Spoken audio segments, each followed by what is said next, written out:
Okay, anyone who's familiar with my online blog might have come across an article on there that I wrote some time ago entitled "How White is Paper White?"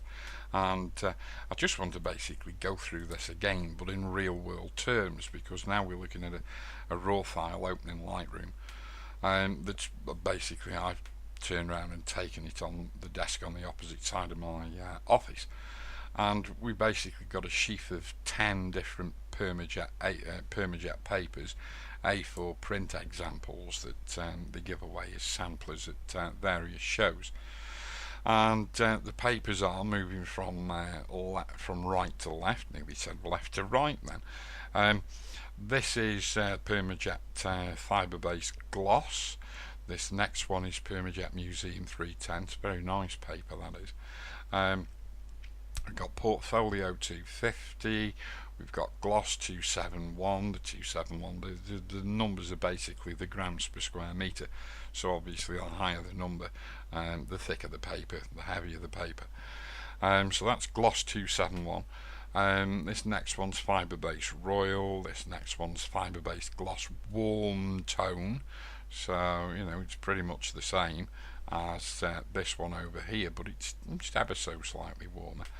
And then what have we got next? We've got Portrait White 285, then we've got Omega 310, Oyster 271 and Papyrus 300. Now if I take these up to 100%, yes, I actually shot this with a diffused flash. Flash bounced off the ceiling with one of those wonderful cheap Lambancy diffusers, dome diffusers, that cost about 10-12 quid off eBay, as opposed to a Gary Fong light sphere which costs £500,000 and does the job just as well.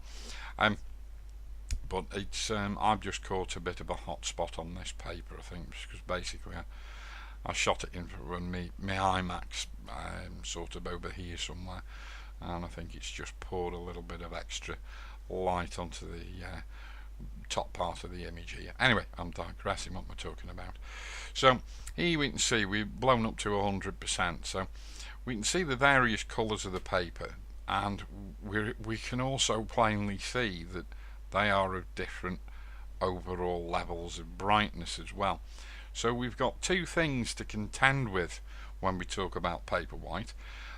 How white is it? In other words, what's the colour tint of the paper? And also how bright the paper is. I'll talk a bit more a bit later on inside this video tutorial title about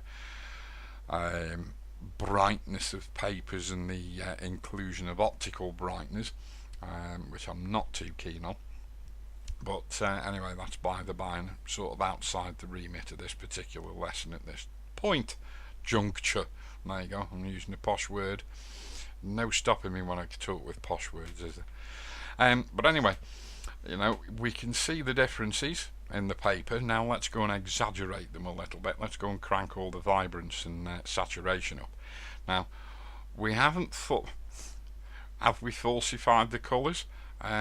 Yeah, perhaps. Let's see if we just knock the vibrancy out. No, it's the vibrancy that does the majority of the effect. All we're doing here is exacerbating or amplifying the basic colour tints of the papers. So now, I mean, if we look at these, I mean, you know, this is what you're up against. You know, and just because an image prints well on one particular paper doesn't necessarily mean to say it will print well on the other without some form of adjustment. And you know, it's these forms of adjustment which we call colour profiles. So, you know, if you consider you've got your carefully processed image sitting there on the screen, and for digital distribution it looks stunning, it's absolutely epic, displayed on a monitor or some other electronic device like an iPad or whatever, it looks perfection personified. But if you then take that image and you try and send it to a printer outside of a colour managed workflow, or inside a wrongly or misused colour managed workflow where you sort of got a bit mixed up and you're using the wrong profiles, etc. You can surely understand now that you can make an awful mess of things very, very easily. Um, but seriously, let's just take everything back to where it should be. Using a colour managed workflow and getting everything right is a piece of cake. And hopefully by the end of me finishing this new printing tutorial title, you'll understand just how simple it can be. But anyway, there we go. That's just basically a quick illustration of paper white. How I can call any of my video lessons quick, I don't know, because I don't half ramble, don't I? Anyway, I'll see you in the next lesson.